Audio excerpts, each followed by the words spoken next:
title of this book is Curious George Flies a Kite.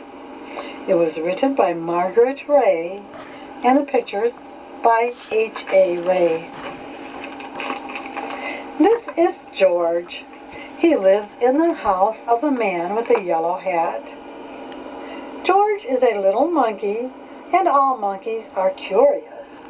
But no monkey is as curious as George. That is why his name is Curious George. "I have to go out now," said the man with the yellow hat. "Be a good little monkey till I come back. Have fun and play with your new ball, but do not be too curious." And the man went out. It was a lot of fun for George to play with his big new ball. The ball went up and George went up, and the ball went down and George went down. George could do a lot of tricks with his ball too. This was one of his tricks. He could get up on the ball like this, or do it in this way with his head down. This was another trick George could do. He could hold the ball on his head like this. Look, no hands.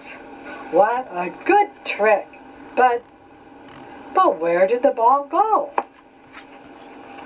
George ran after it. The ball had gone into another room. There was a big window in the room.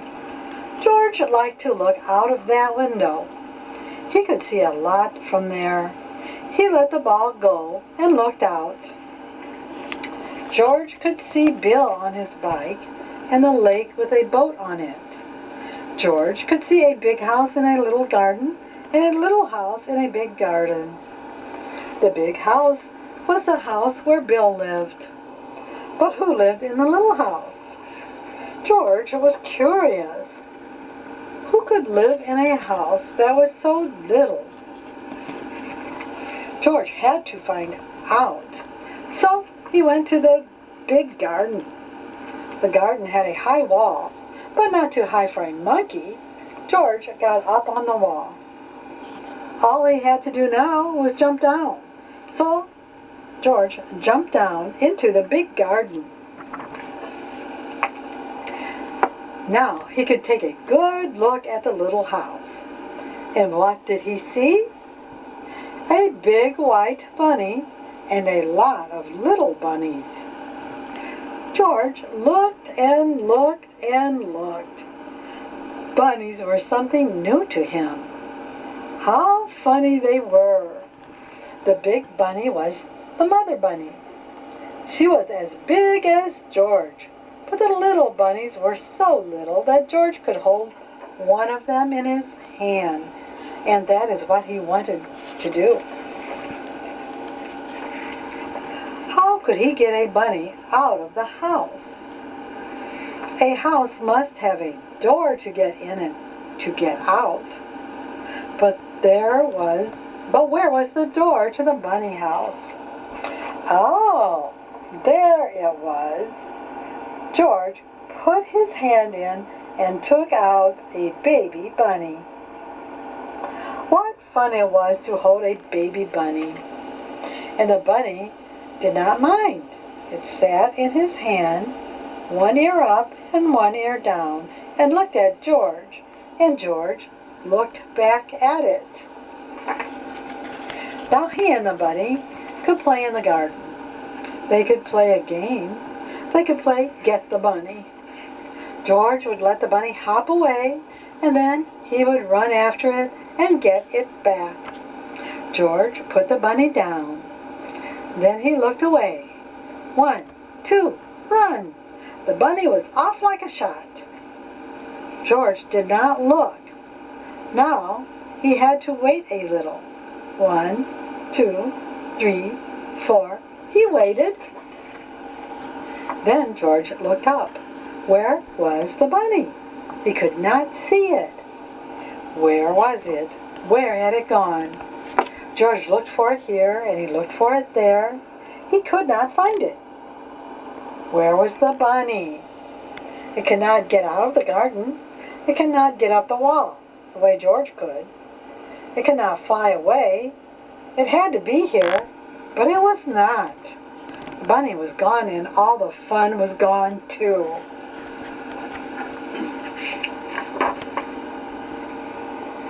George sat down. He had been a bad little monkey. Why was he so curious? Why did he let the bunny go? Now he could not put it back into the house where it could be with Mother Bunny. Look, that little bird is saying, "Bad monkey." Oh my. Mother Bunny. George looked up. Why, that was it. Mother Bunny could help him. George got up. He had to have some string. Maybe there was some in the garden. Yes, there was a string, and a good one too. George took the string and went back to the bunny house. Mother Bunny was at the door. George let her out and put the string on her. And Mother Bunny knew what to do. Away she went with her head down and her ears up. All George could do was hold the string and run after her. And then Mother Bunny sat down. She saw something, and George saw it too. Something white that looked like a tail, like the tail of the baby bunny. And that is what it was. But where was the rest of the bunny? It was down in a hole. A bunny likes to dig a hole and then go down and live in it. But this bunny was too little to live in a hole. It should live in a bunny house. So George got hold of the little white tail and pulled the baby bunny out. Then they all ran back to the bunny house. George did not have to put a string on the baby bunny. It ran after its mother all the way home. George took the string off Mother Bunny and helped them back into the house.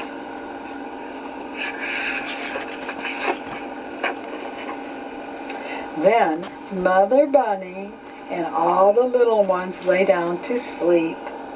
George looked at them. It was good to see the baby bunny back where it should be. And now George would go back to where he should be.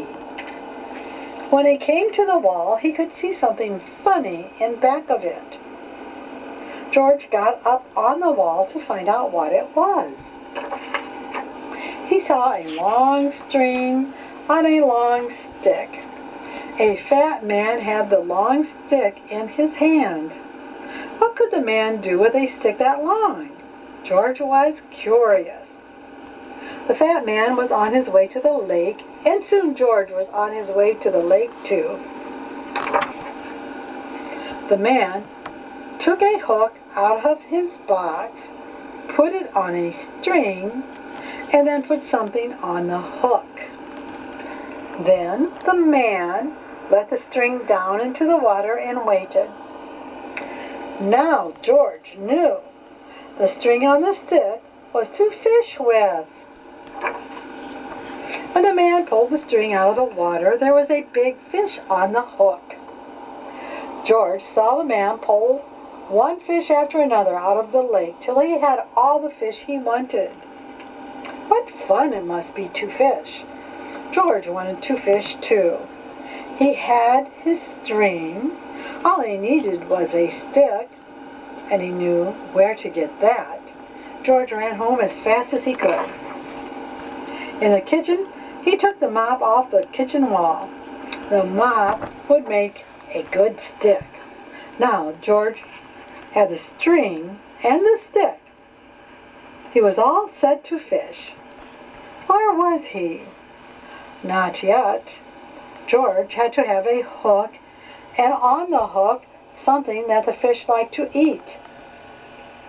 Fish would like cake, and George knew where to find some. But where would he get a hook? Why, there was a hook for the mop on the kitchen wall. It would have to come out. With the hook on the string and the string on the stick and the cake in the box in his hand, George went back to the lake. George sat down, put some cake on the hook, and let the line down into the water. Now he had to wait, just as the man had waited. George was curious. The fish were curious too. All kinds of fish came to look at the line. Big fish and little fish, fat fish and thin fish, red fish and yellow fish, and blue fish. One of them was near the hook. The cake was just what he wanted. George sat and waited. Then the line shook. There must be a fish on the hook.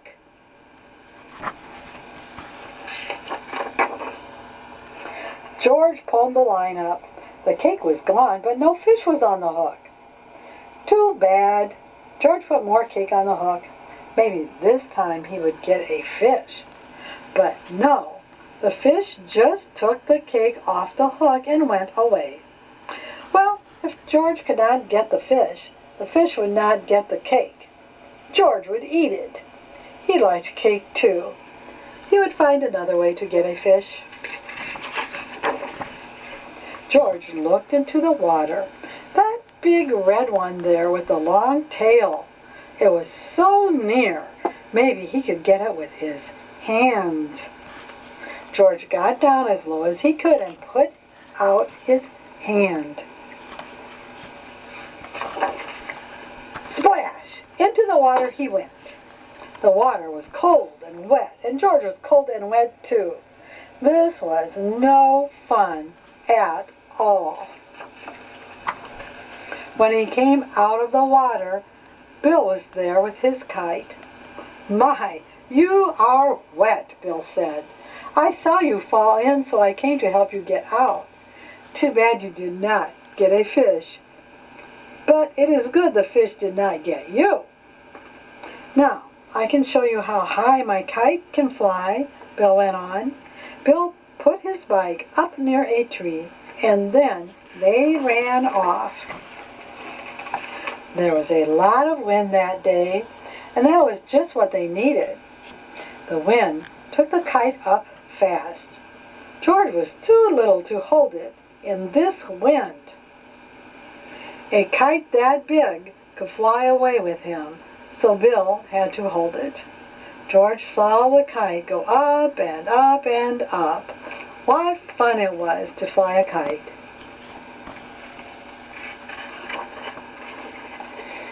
They let the kite fly for a long time, till Bill said, "I will get the kite down now. I must go home, and you should too." But when Bill pulled the string in, the kite got into the top of a high tree. Bill could not get it down. "Oh, my fine new kite! I cannot let go of it. I must have it back," Bill said. "But the tree is too high for me."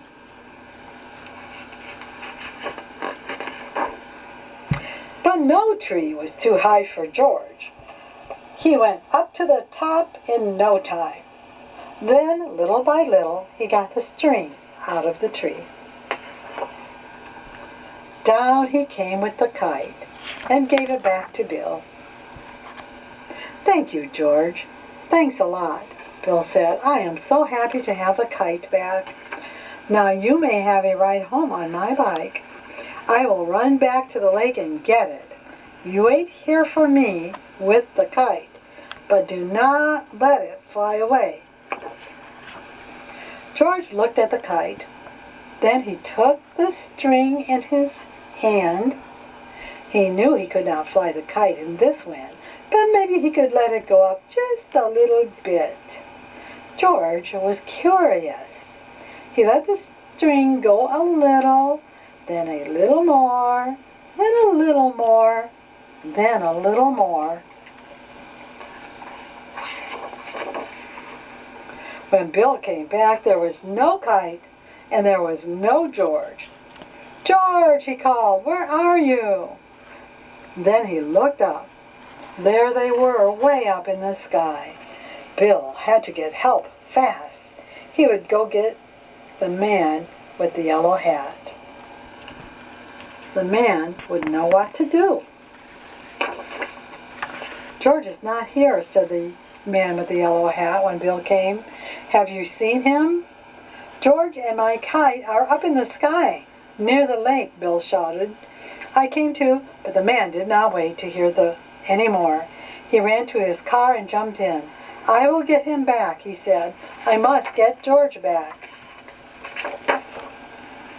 All this time, the wind took the kite up, and George with it.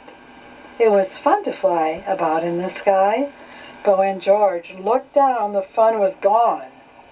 He was up so high that all the big houses looked as little as bunny houses. George did not like it a bit.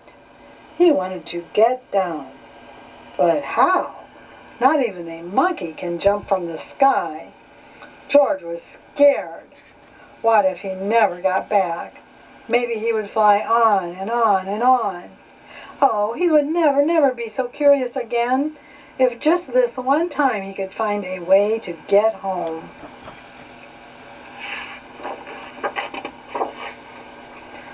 Hum, hum. What was that? George could hear something. And then he saw something fly in the sky, just like a kite. It was a helicopter. And in the helicopter, hurrah, was the man with the yellow hat. Down from the helicopter came a long line. George got hold of it, and the man with the yellow hat pulled him up. George held on to the kite, for he had to give it back to Bill. "I am so happy to have you back, George," said the man with the yellow hat. "I was scared, and you must have been scared too. I know you will not want to fly a kite again for a long, long time. You must give it back to Bill when we get home."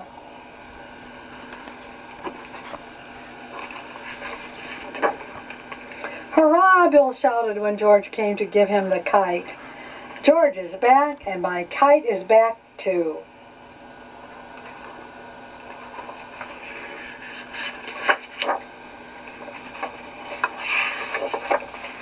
And then Bill took George by the hand and went with him into the little garden, and from the little garden into the big garden where the bunny house was. "Here's one of my baby bunnies," Bill said. "Take it. It is for you. A baby bunny for George." George took it in his hands and held it way up. It was his bunny now. He could take it home with him. And that is what he did. The end.